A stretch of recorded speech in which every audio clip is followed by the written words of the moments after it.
Assalamualaikum warahmatullahi wabarakatuh. Kembali lagi dengan saya di sini channel Dimensi Mimpi.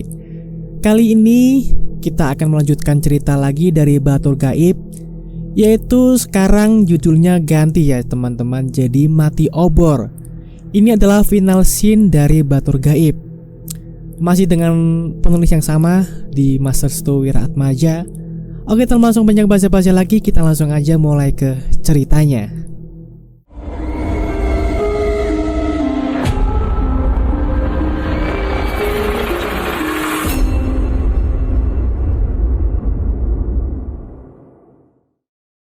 Setelah permasalahan angin hitam itu kelar, perspektif masyarakat masih saja dangkal dengan menyatakan bahwa mengorbankan satu anak, maka desa itu aman.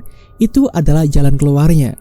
Dengan mempercayai itu, mereka segera menghubungi para dukun dari berbagai desa untuk membantu menyelesaikan ikatan antara si Arya dan si Apta.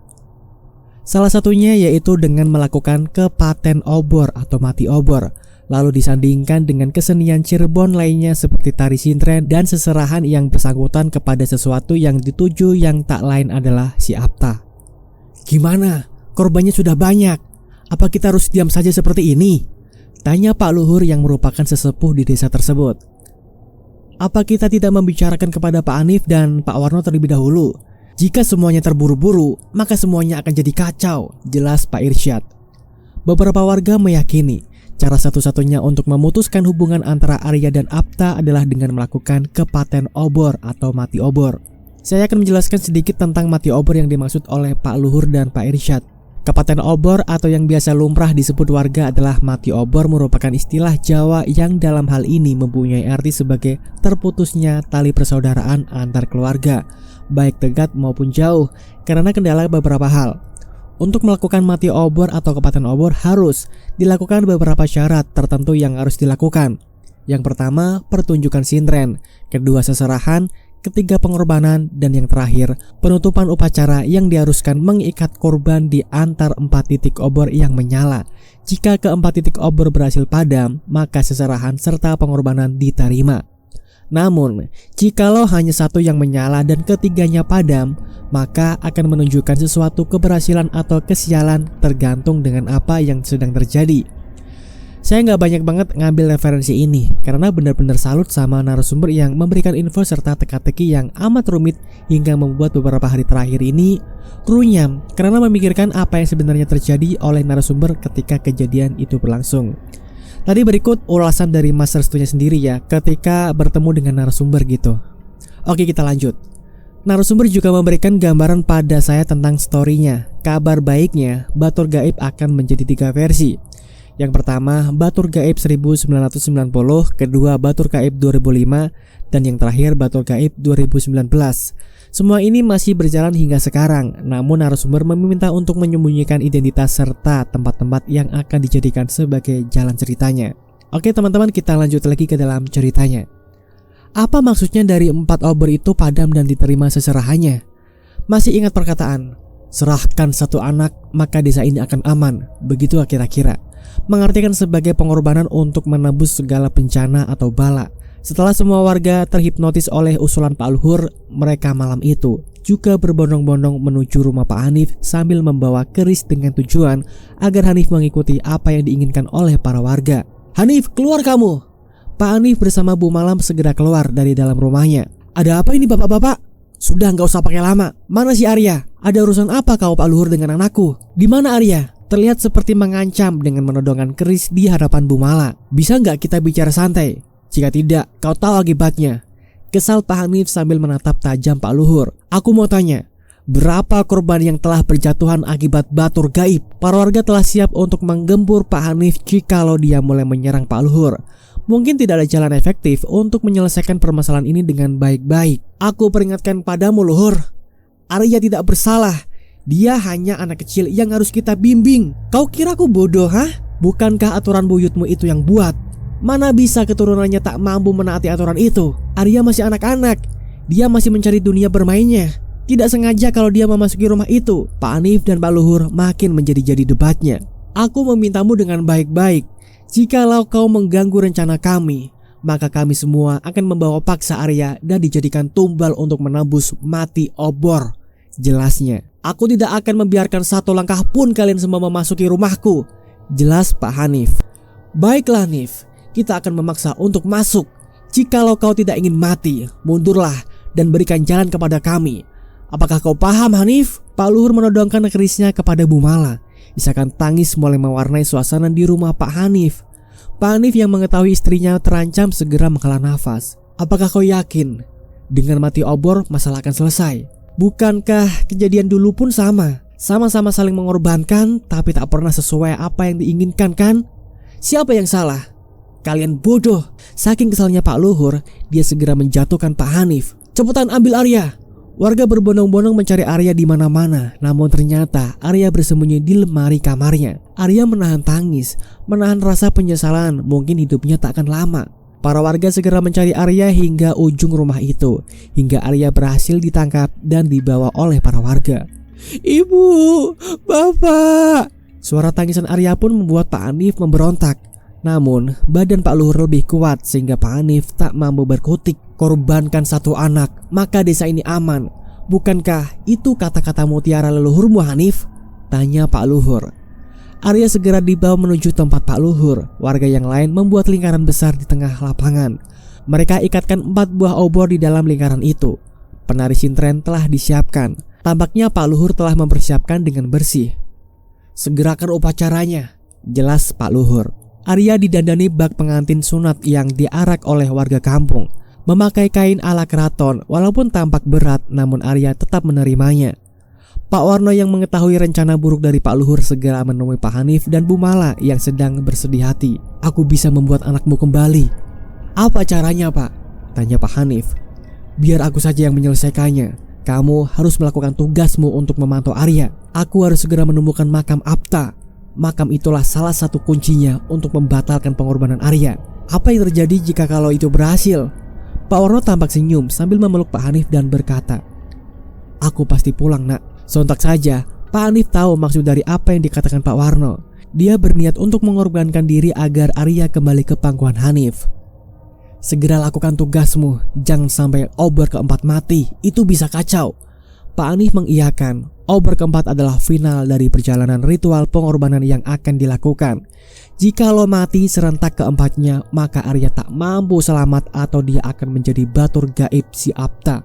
Sementara itu, Pak Luhur telah melakukan proses pemanggilan leluhur dengan menyertakan tari sintren. Tari sintren ini harus dilakukan oleh seorang wanita yang suci, perawan, dan belum disentuh. Perempuan juga bisa sebagai perantara sesuatu yang ingin disampaikan. Puncaknya adalah seserahan. Dengan menyalakan 4 buah obor sembari meneriakkan mati obor, mati obor. Hal itu berguna untuk menyerahkan korban kepada leluhur dan ditukarkannya dengan berupa keselamatan dan kesejahteraan di desanya. Pertunjukan sintren sudah dimulai. Si Arya belum juga beres untuk diserahkan. Pegik Pak Luhur dalam lamunannya. Pak Luhur, Arya sudah siap. Segerakan seserahannya. Seserahannya pun dimulai. Arya ditidurkan di tempat yang berupa gedebok pisang, lalu beralaskan tikar mayit. Di sekelilingnya tertata 4 obor yang sudah dinyalakan. Sementara itu, Pak Warno segera mencari kuburan Apta sebelum seserahan dimulai dan mampu menyelamatkan Arya. Pak Warno tampak melihat sesuatu yang mengkilap di tengah perkebunan singkong. Dia penasaran apa yang terjadi. Dia pun segera mendekati cahaya itu dan ternyata adalah sebuah makam dengan bertuliskan nisan Apta Dwipa. Walah, jadi di sini kau dimakamkan. Batur gaibnya Arya Kusuma. Akan kubuat kau menyesal. Segera saja Pak Warno menggali makam milik Apta. Dengan bangganya Pak Warno tampak lihai menggali makam itu sambil bernyanyi. Misi Pak Warno harus menghancurkan tengkorak si Apta.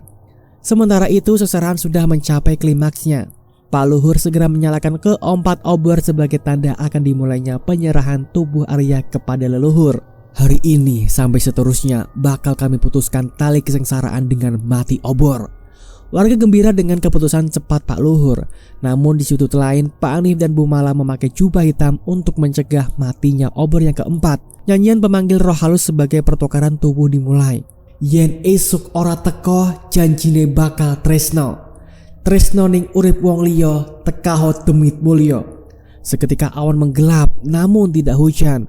Arya kemudian berteriak kencang. Dia merintih kesakitan, seperti ada sesuatu yang akan memasukinya. Tolong, sakit, panas. Pak Hanif dan Bu Mala yang melihat itu terisak dalam hati. Mana mungkin akan memberi pertolongan ketika sesaran akan dimulai. Mati obor ini bertujuan memutuskan garis hubungan Arya yang sebagai perwakilan dari kampung tersebut dengan roh leluhur agar tidak ada lagi gangguan terhadap warga sekitar. Resikonya, yang dikorbankan tidak akan kembali atau dalam artian dia akan mati dan dijadikan sebagai batur gaib oleh para leluhur. Seserahan sedang dimulai, jangan sampai ada yang mengganggu. Jelas Pak Luhur kepada Pak Irsyad yang sebagai asisten pribadinya. Satu obor mati. Itu artinya 1/4 jiwa Arya ditukar.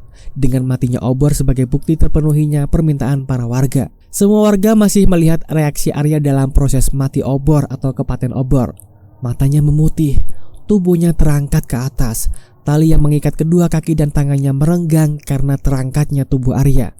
Pak Hanif dan Bu Mala masih menunggu waktu yang tepat untuk mencegah matinya obor keempat. 2 obor telah mati. Setengah jiwa Arya telah ditukar oleh para leluhur dengan tukaran yang setimpal, yaitu kesejahteraan. Obor yang pertama menandakan perdamaian, obor yang kedua adalah kesejahteraan. Pak Hanif segera menyiapkan alat penutup damar berukuran besar agar obor tidak mati dikala seserahan obor keempat ingin dilangsungkan. Gamelan tetap menemani. Jalannya seserahan itu sendiri, tarian penerima tetamu dilangsungkan. Syair pemanggilan dan ucapan terima kasih pun dilantunkan. Benar-benar tidak waras Pak Luhur.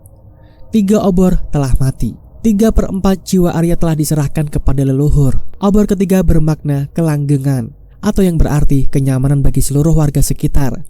Selama warga masih menghormati adat dan istiadat yang berlaku, mereka akan diberikan kenyamanan dengan para leluhur. Terlebih lagi mereka tidak boleh mengulangi kesalahan yang sama. Begitulah kira-kira. Lalu bagaimana dengan Pak Warno yang sedang menggali kuburan? Konon ketika Pak Warno sedang menggali kuburan, dia berhasil menemukan tengkorak dari jasad si Apta. Anehnya, di bagian kaki Apta terdapat alat pasung yang masih terikat. Balik lagi ke Arya. Arya tampak lemas, tubuhnya kurus seketika. Sepertinya seluruh energi Arya hampir terkuras. Dengan cekatan Pak Hanif langsung berlari menuju Arya dan langsung menutup obor keempat dengan penutup damar berukuran besar yang menjadikan obor tidak akan mati. Begitu obor ditutup, tubuh Arya terjatuh. Para penari serta penabuh gamelan pingsan dengan seketika. Dengan sigap Pak Luhur segera menyerang Pak Hanif dengan keris. Begitu keris hendak diucamkan di tubuh Pak Hanif, terdengar teriakan amat keras dari arah timur. Upacara itu digelar. Tempat itu berasal dari Pak Warno. Mati aku, ikut suara Apta. Warga segera berlari ketakutan setelah mendengar suara itu. Tak ayalnya dengan Pak Hanif, dia segera melepaskan ikatan tali yang terikat di kedua kaki dan tangan Arya. Bu, tolong bantu. Bu Mala segera berlari menuju Pak Hanif. Titip Arya, aku akan menyelamatkan Pak Warno. Kau gila Pak, itu suara Apta. Mana mungkin kau akan sanggup melawan titisan batur gaib. Urungkan niatmu itu, prioritas kita adalah Arya. Kesal Bu Mala sambil menangis haru.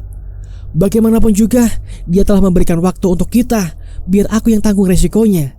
Keadaan makin memuncak manakala Pak Warno berhasil menghancurkan tengkorak Apta. Disudutkannya Pak Warno di dalam kuburan itu. Dia tak lagi berkutik ketika si Apta muncul sembari mendekatinya. Nak, sudah nak, Bapak gak pengen masalah ini semakin besar, jelas Pak Warno. Pak Hanif masih mencari lokasi Pak Warno yang sedang berhadapan dengan Apta. Pak Hanif mencari jalan lewat insting kuatnya. Dia ingat betul kenapa Pak Warno sering menuju perkebunan, karena disitulah makam anaknya dikuburkan. Pak Warno, Pak, teriaknya. Begitu sampai di tengah perkebunan, Hanif melihat Apta sedang mendekat Pak Warno. Wajahnya tergores luka sabetan pisau panjang di antara pelipis mata bagian kanan hingga dagu bagian kiri. Kedua kakinya terjepit oleh alat pasung yang masih menempel. Jari-jarinya penuh dengan darah. Hanif, lari, pergi dari sini, jelas Pak Warno sambil mengarahkan arah. Tidak Pak, tidak akan lari. Apta segera mengejar Pak Hanif yang sedang berdiri di depan pohon singkong dengan jarak 50 meter darinya. Baru saja Apta berlari, dia merasakan kesakitan di kepalanya. Ternyata Pak Warno sedang memukul-mukul tengkorak Apta. Sudah nak, cepat pulang.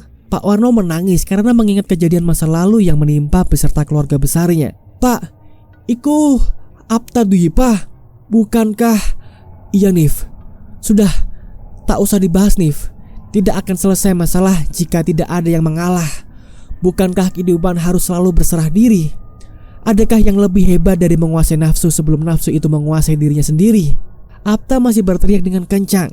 Dia segera menuju Pak Warno yang masih berada di makamnya. Pak Hanif segera berlari menuju Pak Warno, namun sayang, dengan cepat tanah kuburan menutup keduanya dan terkubur bersama. Sebagai ganti dari batur gaib, Pak Warno menyerahkan dirinya sendiri untuk keselamatan warga dan sekitarnya. Pak Hanif yang masih tidak percaya segera menggali kuburan itu, namun tidak ada satupun jasad ditemukan. Waktu sudah memakan perjalanannya. Pak Warno mengorbankan obor keempat yang berarti kekekalan dan kematian dirinya. Pada tahun 1995, perkebunan itu dijadikan sekolah oleh yayasan yang membeli tanah tersebut. Arya tumbuh sebagai anak remaja pada biasanya. Namun anehnya, Arya tidak mengingat sedikit pun kejadian masa lalu yang menimpanya. Tahun 2003, Bu Mala meninggal. Terpaksa Pak Hanif dan Arya pindah menuju Jakarta. Namun hanya 1 tahun saja, mereka kembali ke Cirebon. Di tahun yang sama, Pak Hanif menikah dengan seorang janda yang berusia 35 tahun yang berarti beda 10 tahun darinya, dan melahirkan 1 anak laki-laki yang diberi nama Apta Dwipa Kusuma. Nah, itulah teman-teman ceritanya dari cerita yang berjudul Mati Obor. Ini adalah bagian dari cerita Batur Gaib. Terima kasih buat Mas Restu Wiraatmaja yang sudah mengizinkan saya untuk membawakan ceritanya. Dan terima kasih juga buat kalian yang sudah mendengarkan ceritanya dari awal sampai akhir. Bagaimana nih pendapat kalian? Tulis di kolom komentar ya. Buat kalian yang suka videonya, jangan lupalah untuk klik like-nya. Dan yang belum subscribe silakanlah diklik dulu tombol subscribe-nya. Dan saya di sini pamit undur diri dulu, sampai jumpa di cerita selanjutnya. Terima kasih. Wassalamualaikum warahmatullahi wabarakatuh.